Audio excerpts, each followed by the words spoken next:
Ya, baik. Bismillahirrahmanirrahim. Assalamualaikum warahmatullahi wabarakatuh.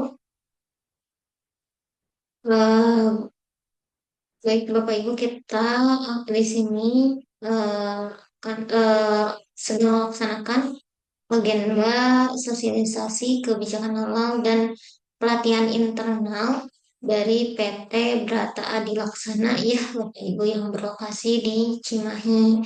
Begitu. Nah, dalam rangka mengajukan sertifikasi halal dari produk PT Brata Adi Laksana ini, maka disyaratkan sebagai persyaratan implementasi eh, komitmen dan tanggung jawab dari pimpinan puncak, maka dilaksanakan sosialisasi kebijakan halal dan pelatihan internal ini begitu. Nah, sebenarnya untuk sosialisasi dan sosialisasi kebijakan halal dan pelatihan internal ini untuk seluruh karyawan, ya, Bapak Ibu. Namun mungkin karena satu dan lain halnya nanti untuk karyawan lain bisa tonton video rekamannya saja begitu. Nah, nanti setelah pelatihan internal ini Bapak Ibu silakan untuk mengerjakan post test, ya. Post test ada tesnya begitu. Nanti di akhir ada 20 pertanyaan, silakan dijawab lalu dikirimkan gitu. Nah, baik, kita akan masuk ke materi. Nah, sebelum masuk ke materi ini, Bapak Ibu, kenapa kita harus makan makanan yang halal? Kira-kira kenapa? Oke, silakan mulai opini.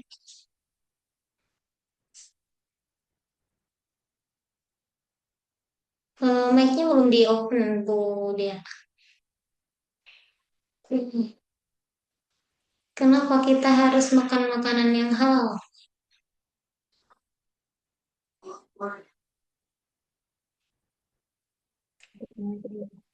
Ya Bu, Eh, menurut saya, menurut saya pribadi mungkin lebih ke kayak ada bersertifikasi, jadi lebih Hmm, terpercaya. Jadi lebih. kayak agak ada sembarang kandungan yang ada di makanan tersebut. Oke. Oke, baik. Terima kasih, Ibu Dea. Ada lagi dari Bapak Ibu yang lain? Kenapa kita harus makan makanan yang halal lagi baik? Nah, begitu. Oke. Hmm, oke, kalau tidak ada. Nah, mungkin tadi untuk menjamin produk yang dipasarkan itu lebih ke kenapa kita harus mengajukan sertifikasi halal, ya. Karena sertifikasi halal itu tidak bisa diklaim oleh sendiri. Misalnya di dalam hal ini adalah PT Brata Adilaksana begitu. Tidak bisa mengklaim sendiri, tetapi harus ada lembaga yang mengakui bahwa produk-produk yang diproduksi oleh PT Adi eh, oleh PT Brata Adi Laksana ini adalah sudah halal gitu. Eh, Dibuktikan dengan apa? Dibuktikan dengan sertifikasi halal yang diterbitkan oleh siapa, Bapak Ibu? Oleh BPJPH. Nah, untuk sekarang itu sertifikasi halal diterbitkan oleh BPJPH, ya, bukan oleh MUI. Gitu. Nah, tadi kenapa kita harus makan makanan yang halal lagi baik? Karena diperintahkan oleh Allah Subhanahu wa Ta'ala, begitu. Diperintahkan oleh Allah Subhanahu wa Ta'ala dalam surat Al-Baqarah ayat 168 yang bunyinya itu, ya ayyuhan nasu kulu mimma fil ardi halalan thayyiba wala tattabi'u khutuwatis syaitan innahu lakum aduwwum mubin. Artinya, wahai manusia, makanlah dari makanan yang halal lagi baik yang terdapat di bumi. Nah, ini kita garis bawahi yang halal lagi baik yang terdapat di bumi begitu. Jadi perintah untuk memakan makanan yang halal lagi baik adalah diperintahkan oleh Allah Subhanahu wa Ta'ala. Makanya semua kegiatan kita itu adalah semuanya adalah ibadah begitu. Termasuk juga makan, minum dan yang lainnya. Karena diperintahkan langsung juga di dalam Al-Quran yaitu memakan makanan yang baik gitu. Lalu pertanyaan selanjutnya, di sini itu bunyinya ya ayuhan nasu ya ayuhan nasu kulu memang fil ardi halam thayyibah. Nah, kenapa perintahnya itu kepada seluruh umat manusia? Ya ayuhan nasu, wahai manusia, bukan ya ayuhal muslimun, wahai orang-orang muslim, atau ya ayyuhal mukminun, wahai orang-orang mukmin, orang-orang yang beriman gitu. Tapi di sini ya ayyuhan nasu kepada seluruh umat manusia yang ada di bumi. Kenapa kira-kira Bapak Ibu?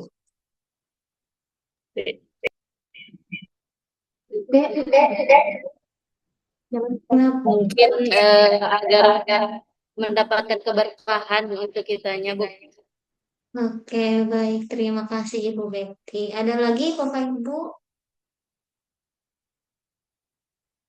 untuk mendapatkan keberkahan. Betul ya Bapak Ibu. Terus eh, ini menandakan bahwa Allah itu eh, Maha Rahman dan Rahim atau Maha Pengasih dan Maha Penyayang. Jadi Allah memerintahkan untuk memakan makanan yang halal dan baik ini tidak hanya untuk umat Muslim saja, tetapi Rahim Allah itu untuk seluruh umat manusia. Untuk kalau Rahman itu hanya untuk umat Muslim saja, seperti kalau Rahman itu dia untuk umat Muslim seperti kasih sayang Allah nanti di akhirat. Nah, kalau di akhirat nanti Allah akan menolong orang-orang Muslim saja, tidak orang yang non-Muslim gitu. Tetapi rahim Allah di dunia itu untuk seluruh umat manusia, tidak terbatas oleh agama. Begitu. Nah, oke, tadi berarti perintah untuk memakan makanan yang halal lagi baik itu adalah bersumber dari Allah Subhanahu wa Ta'ala yang diturunkan dalam Al-Quran Surat Al-Baqarah ayat 168. Nah, lalu kenapa kita harus mensertifikasi halal? Nah, karena eh, itu sebenarnya bersumber juga di dalam hadis Rasulullah yang diriwayatkan oleh Imam Muslim, dikatakan bahwa innal halala bayyinun, innal halala bayyinun, sesungguhnya yang halal itu jelas, wa innal harama bayyinun, dan yang haram itu jelas, wa bainahuma umurun mustabihat. Dan di antara keduanya, di antara halal dan haram itu ada yang mustabihat yang samar-samar atau tidak jelas. Nah, yang tidak jelas ini yang harus dibuat jelas. Maka dia dibuatlah peraturan untuk pengajuan sertifikasi halal. Ini secara agama mungkin ya, secara agama Islam. Namun nanti berbeda lagi menurut menurut negara. Nanti akan ada aturan-aturannya begitu. Nanti kenapa kita harus sertifikasi halal produk kita? Ya, karena diterbitkan Undang-Undang Nomor 33 Tahun 2014 tentang jaminan produk halal. Maka seluruh makanan yang masuk beredar diperdagangkan di wilayah Indonesia maka wajib bersertifikasi halal begitu ya.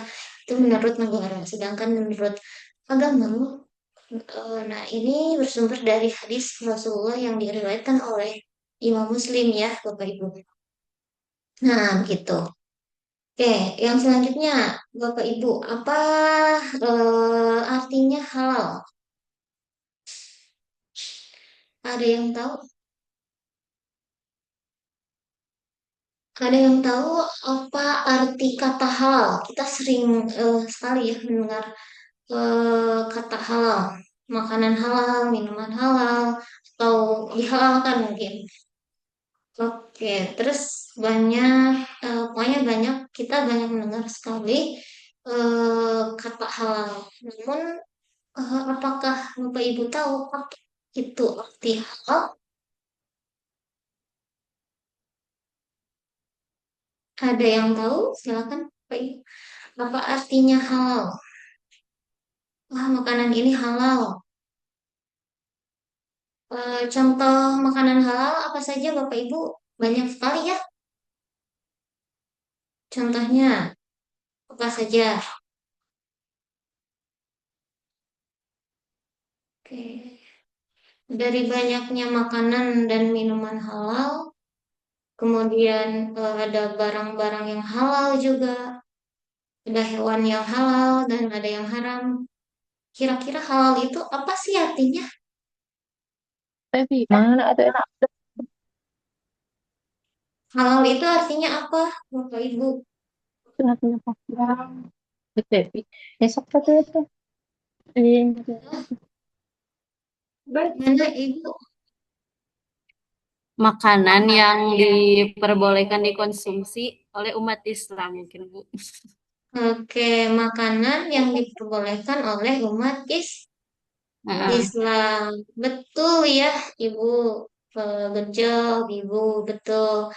Namun, kalau secara harfiah sendiri, harfiah itu secara katanya ya, secara katanya itu, nah kita lihat di sini, di slide selanjutnya. Halal itu dia artinya boleh.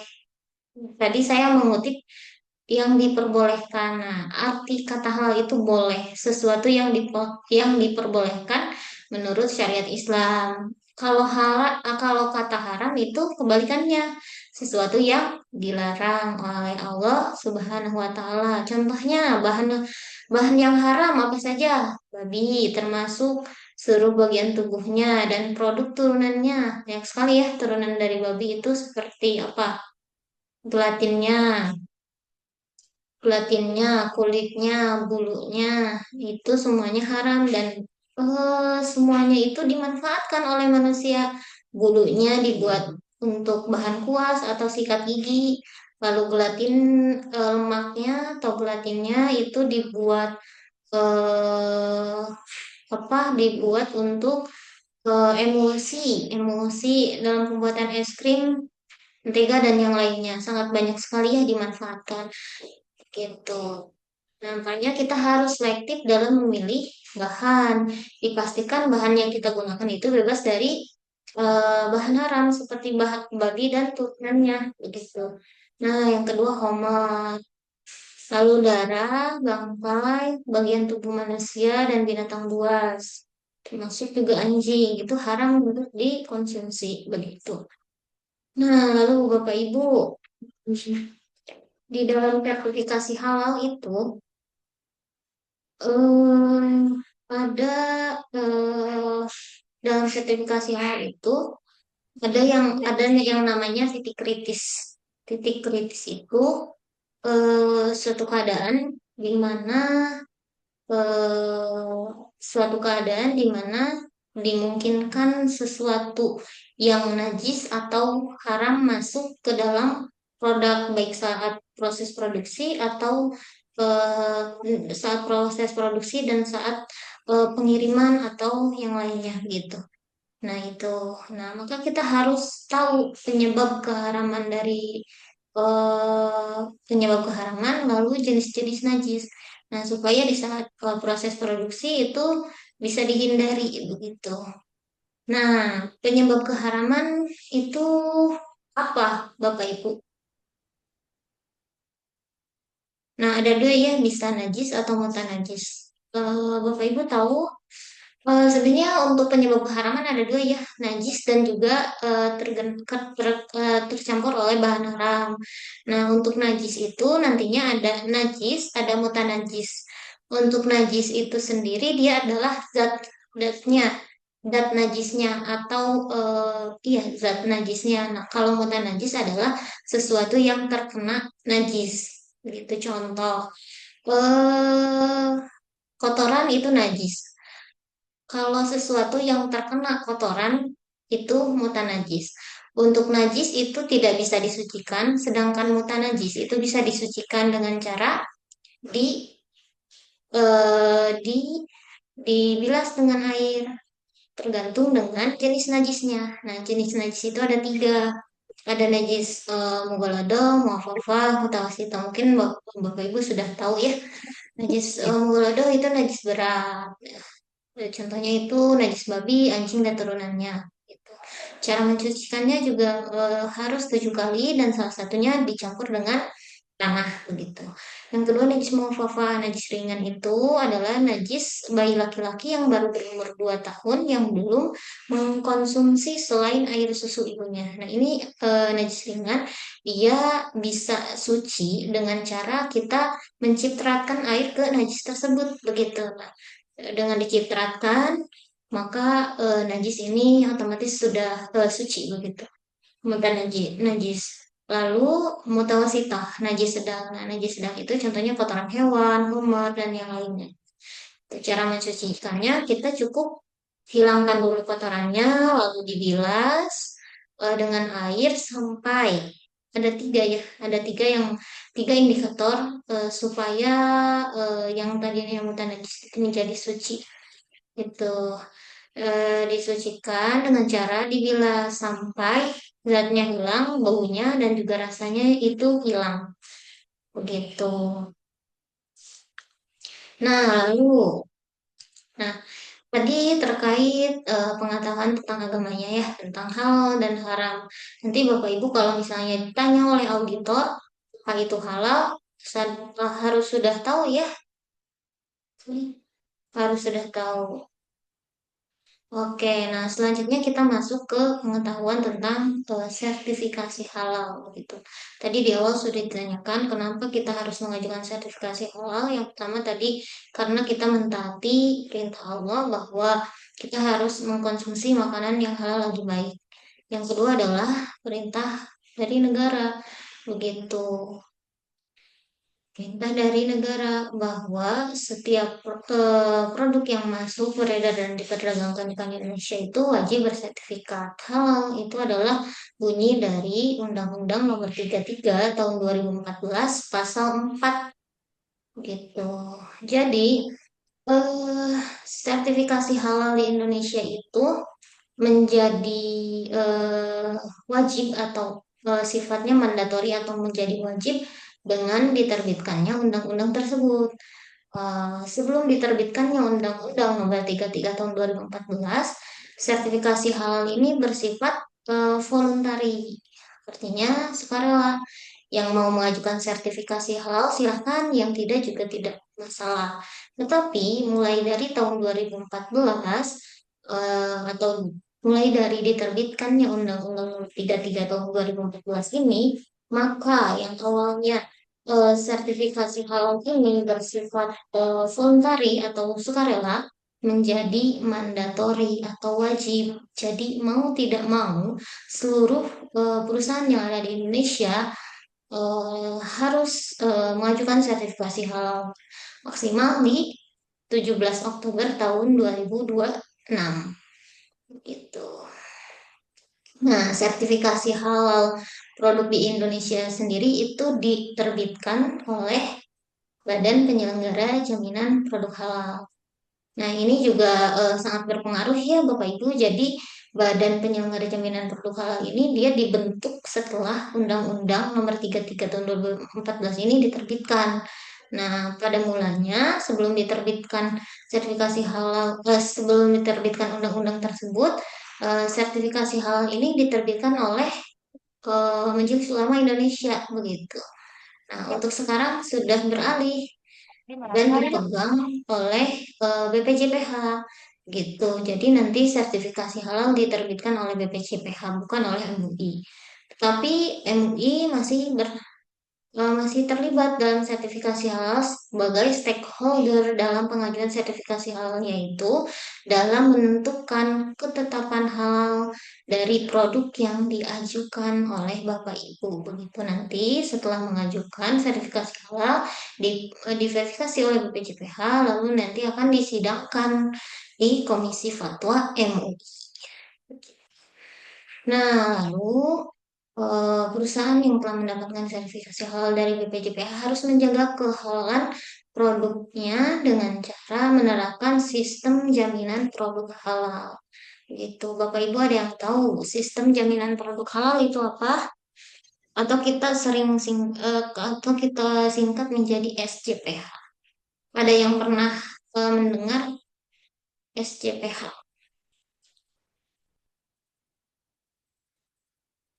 Tidak pernah, oke. Nah, jadi oke, untuk SJPH sendiri itu adalah suatu manual book, oke, manual book atau panduan eh dalam pengajuan untuk mengajukan sertifikasi halal. Ada beberapa kriteria yang harus diterapkan di perusahaan dalam rangka mengajukan sertifikasi halal. Begitu. Nah, sistem jaminan produk halal ini harus diisi atau dituliskan dan tidak hanya dituliskan SJPH tersebut, tetapi harus diterapkan di perusahaan. Begitu. Nah, selanjutnya, nah ini secara definitif ya, secara definisi SCPH itu adalah suatu sistem yang terintegrasi, disusun, diterapkan, dan dipelihara untuk mengatur bahan, proses, produksi, produk, sumber daya manusia, dan prosedur dalam rangka menjaga kesinambungan PPH. Kesinambungan PPH itu PPH itu proses produk halal. Jadi, ketika di perusahaan itu, perusahaan harus memastikan bahwa SJPH ini diterapkan supaya prinsip-prinsip kehalalan itu tetap terjaga di perusahaan. Itu. Nah, sebenarnya apa saja sih yang bisa diajukan sertifikasi halal? Itu tidak hanya makanan dan minuman saja ya, Bapak Ibu. Ternyata banyak sekali begitu. Nah, data ini materi ini tidak saya ambil dari Undang-Undang Nomor 33 Tahun 2014 ya, Bapak Ibu. Nah, menurut Undang-Undang Nomor 33 Tahun 2014 eh, yang dapat diajukan sertifikasi halal itu dia dibagi ke dalam dua kategori. Yang pertama itu barang, yang kedua kategori jasa. Nah, apa saja yang termasuk kategori barang? Meliputi makanan, minuman, obat, kosmetik, produk kimiawi, produk biologi, produk rekayasa genetik, dan barang gunaan. Barang gunaan yang dipakai, yang digunakan atau dimanfaatkan oleh masyarakat. Nah, contohnya seperti tas kulit, dompet kulit, sepatu kulit, baju, barang gunaan ya yang digunakan. Nah, itu eh bisa diajukan sertifikasi halal. Namun itu akan diberlakukan di tahun-tahun selanjutnya begitu. Nanti ada edaran untuk hal tersebut. Nah, untuk saat ini untuk kewajiban sertifikasi halal di 17 Oktober tahun 2026 itu untuk makanan dan minuman. Oke. Nah, untuk makanan dan minuman sebenarnya untuk batas maksimal untuk sertifikasi halal makanan dan minuman itu kemarin 17 Oktober tahun 2024. Namun di Indonesia masih banyak sekali ternyata yang belum mengajukan sertifikasi halal untuk produk makanan dan minumannya, maka diperpanjang menjadi 17 Oktober tahun 2026. Begitu. Nah, untuk yang kedua adalah kategori jasa. Nah, kategori jasa ini meliputi jasa pengadaan, pengolahan, penyimpanan, pemesanan, pendistribusian, penjualan, dan penyajian. Nah, Bapak Ibu pernah melihat Kak mobil distributor yang ada sertifikat halalnya ditempel di mobilnya gitu. Nah, itu tuh bukan mobilnya yang halal gitu ya. Bukan mobilnya yang halal, tetapi jasanya, jasa pendistribusiannya yang sudah bersertifikasi halal. Artinya, pendistribusian itu hanya boleh digunakan untuk mengangkut barang-barang yang halal saja begitu. Kalau misalnya ada bahan haram yang didistribusikan juga, nanti akan ada penanganan tertentu atau SOP supaya tidak mengkontaminasi bahan-bahan yang halal atau barang-barang yang halal gitu. Nah, di dalam SJPH itu memiliki 5 kriteria. Yang pertama, komitmen dan tanggung jawab. Yang kedua, bahan. Yang ketiga, proses produk halal. Yang Yang keempat, produk yang terakhir adalah pemantauan dan evaluasi. Nah, untuk komitmen dan tanggung jawab ini adalah komitmen dan tanggung jawab dari pimpinan puncak. Salah satunya dengan mengadakan pelatihan ini ya, Bapak Ibu. Ini salah satu komitmen pimpinan puncak dalam menerapkan SCPH. Begitu. Nah, yang kedua bahan. Oke. Nah, di dalam komitmen dan sebelum ke bahan ya, di dalam komitmen dan tanggung jawab juga kita harus mensosialisasikan kebijakan halal kepada seluruh karyawan dan pihak terkait gitu. Nah, isi dari kebijakan halal sendiri adalah jadi PT Brata Adilaksana ini berkomitmen dan bertanggung jawab untuk menghasilkan produk halal secara konsisten dan berkesinambungan dengan melakukan tindakan yang pertama, mematuhi peraturan perundang-undangan terkait jaminan produk halal. Itu yang pertama. Berarti dengan mengajukan sertifikasi halal ini, maka PT Brata Dilaksana sudah memenuhi poin pertama terkait kebijakan halal ini. Yang kedua adalah menggunakan bahan halal dan melaksanakan proses produk halal atau proses produksi sesuai dengan ketentuan yang berlaku. Ini sudah ya Bapak Ibu, karena kemarin dilihat bahan-bahan yang digunakan juga sudah bersertifikat halal semuanya. Begitu. Adapun yang belum bersertifikat itu dikit dulu ya, dikit jangan digunakan. Jadi digantikan dengan bahan yang sejenis yang sudah bersertifikat halal dan begitu. Dan proses produksinya juga dipastikan bebas dari kontaminasi sesuatu yang najis dan juga haram. Yang ketiga adalah menyiapkan sumber daya manusia yang mendukung pelaksanaan PPH di perusahaan. Nah, ini dengan menyiapkan penyelia halal ya untuk poin 3 ini.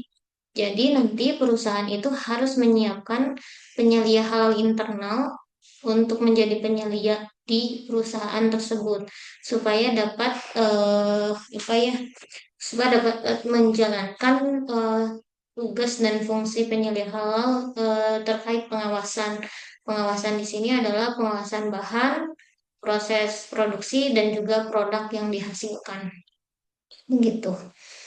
Oke, yang selanjutnya adalah mensosialisasikan dan mengkomunikasikan kebijakan halal kepada seluruh pihak terkait untuk memastikan semua personil menjaga integritas halal di perusahaan. Nah, salah satunya ini ya, kepada seluruh karyawan gitu. Nanti bisa juga disosialisasikan kepada distributor dan yang lainnya gitu.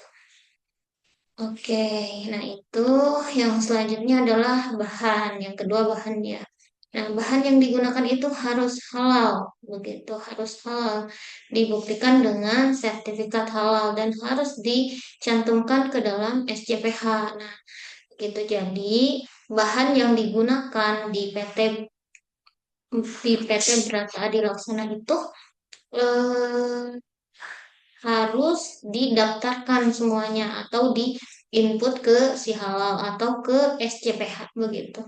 Nah, implementasinya Bapak Ibu di perusahaan PT Brata Dilaksana itu tidak boleh menggunakan bahan di luar bahan yang tercantum di dalam daftar bahan yang ada di dalam SCPH atau di isi halal begitu. Nah, gimana kalau misalnya mengalami kelangkaan? Terpaksa harus menggunakan bahan merek lainnya. Maka nanti harus dilaporkan kepada BPJPH. Begitu. Nah, ini tugas siapa? Nanti tugas penyuluh halal internal begitu. Makanya di perusahaan harus ada penyuluh halal internal.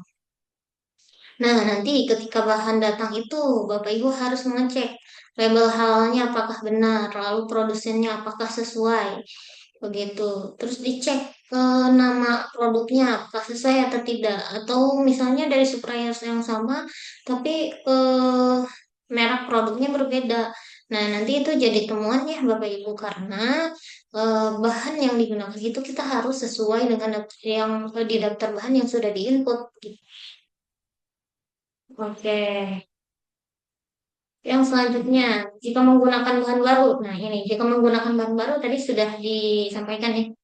maka harus dilaporkan kepada LPH dan kepada BPJPH. LPH itu adalah lembaga pemeriksa halal. Jadi nanti Bapak Ibu setelah mengajukan sertifikasi halal ini melalui sistem, lalu melakukan pembayaran, setelah itu nanti akan ada auditor halal yang akan memeriksa ke perusahaan untuk memeriksa kesesuaian SPPH dan implementasi yang dilakukan di perusahaan. Gitu. Oke, nah yang selanjutnya proses produk halal. Di dalam proses produk halal itu yang pertama proses produksi hanya menggunakan bahan yang menggunakan bahan dengan nama, merek, produsen seperti yang tercantum di dalam daftar bahan. Ini sudah ya. Yang kedua, menjaga semua fasilitas produksi dan peralatan dalam keadaan bersih, bebas dari najis sebelum dan sesudah digunakan. Begitu. Yang selanjutnya, setiap pekerja menjaga kebersihan dari diri sebelum dan selama bekerja sehingga tidak mengotori produk yang dihasilkan. Berarti harus safety ya dan menggunakan APD lengkap ketika proses produksi begitu. Oke, selanjutnya setiap kerja tidak boleh membawa produk tidak halal di area produksi termasuk juga kantor ya takutnya mengkontaminasi gitu. Selanjutnya, setiap pekerja tidak boleh membawa atau memelihara hewan peliharaan di area produksi. Ini tidak diperbolehkan. Lalu, setiap pekerja tidak boleh menggunakan peralatan produksi untuk kepentingan lain. Misalnya untuk memasak, bukan karyawan ya, untuk memasak makanan untuk karyawan. Gitu. Atau menyimpan produk tidak halal milik karyawan. Jadi, area produksi itu harus benar-benar steril, tidak boleh membawa makanan, minuman ke area produksi atau hewan peliharaan tidak boleh ya Bapak Ibu. Jadi harus steril. Gitu. Kalau bisa menggunakan APD yang lengkap. Gitu. Nah, yang selanjutnya produk. Oke, produk. Untuk produk ini sebenarnya tidak ada masalah ya untuk produk mah. Intinya untuk produk ini adalah harus dipastikan produk yang dihasilkan itu halal. Caranya itu dengan menggunakan bahan yang halal dan juga proses produksi yang terhindar atau bebas dari sesuatu yang najis atau haram. Begitu. Nah, lalu untuk produk itu eh, diajukan sertifikasi halal itu ada ketentuannya Bapak Ibu. Jadi untuk produk yang bisa diajukan sertifikasi halal itu harus menggunakan nama-nama yang baik atau iya yang baik. Kalau misalnya nama produk itu mengandung nama setan atau bersinggungan dengan syariat ketentuan syariat agama tertentu atau bersifat erotis itu tidak bisa diajukan. Contohnya eh Bapak Ibu tahu Mega Cuan kan ya? Tahu lah ya, tahu Mega Cuan. Nah, Mega Cuan itu nama produknya sebelum diajukan sertifikasi halal itu eh, mengandung nama setan ya. Ada beberapa macam produk yang namanya itu mengandung nama setan. Ketika diajukan sertifikasi halal itu akan ditolak. Itu tidak bisa diajukan karena nama produknya yang tidak sesuai dengan ketentuan halal gitu. Nah, maka ketika Mega Cuan ingin mendapatkan sertifikasi halal, nama produknya itu harus dirubah begitu. Makanya sekarang tidak ada menu di Mega Cuan itu yang mengandung nama setan atau misalnya eh, bersifat erotis nama produknya itu bersifat erotis misalnya mie bikini. Nah, mie bikini itu tidak boleh ya baik dari kemasan atau nama produk itu tidak boleh mengandung hal-hal yang berkaitan dengan nama setan, psikoterapis, lalu mengandung unsur syarat itu untuk produk. Nah, untuk pemantauan dan evaluasi ini dengan adanya audit internal dan kaji ulang manajemen ya. Begitu, kalau ini mah cukup penyelenggaraan hal saja yang mengimplementasikan begitu. Nah, sudah Bapak Ibu, apakah ada yang ingin ditanyakan?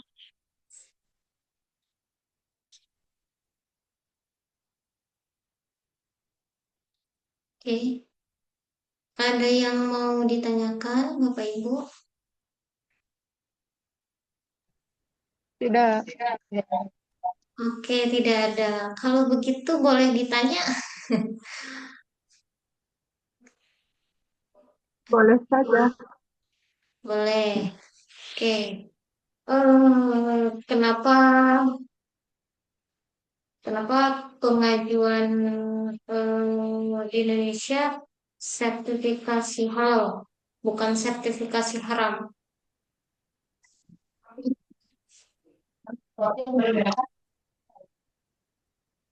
Kenapa, Bu? Karena yang dikonsumsi kan harus halal. Iya, betul.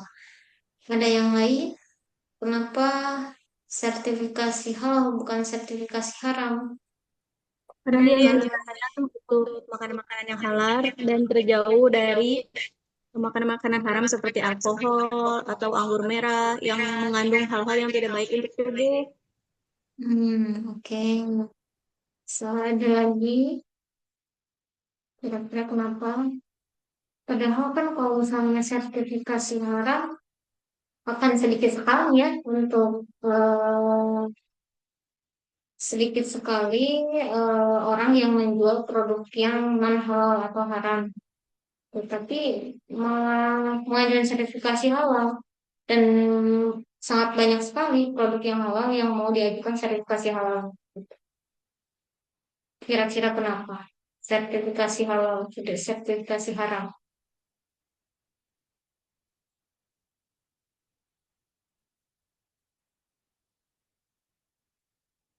Oke, baik.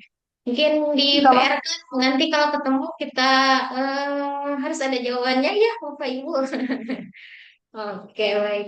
Nanti disiapkan saja jawabannya. Barangkali nanti ada auditor yang bertanya begitu. Oke, baik. Untuk pelatihan internal ini dicukupkan sekian. Mohon maaf dari saya apabila banyak kekurangan. Begitu untuk selanjutnya, silakan Bapak Ibu untuk mengisi post-test ya. Mengisi post-test yang sudah di-share oleh Pak Toto.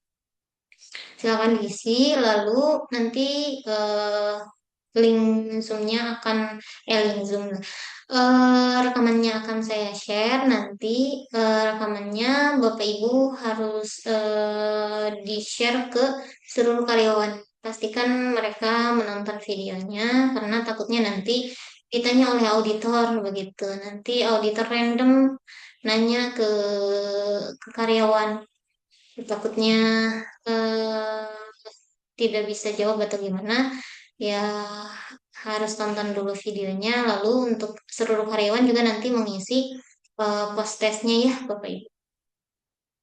Oke, baik. Terima kasih, Bapak Ibu. Mohon maaf mengganggu waktunya. Wassalamualaikum warahmatullahi wabarakatuh. Waalaikumsalam. Waalaikumsalam warahmatullahi wabarakatuh. Izin end meeting ya, Bapak Ibu.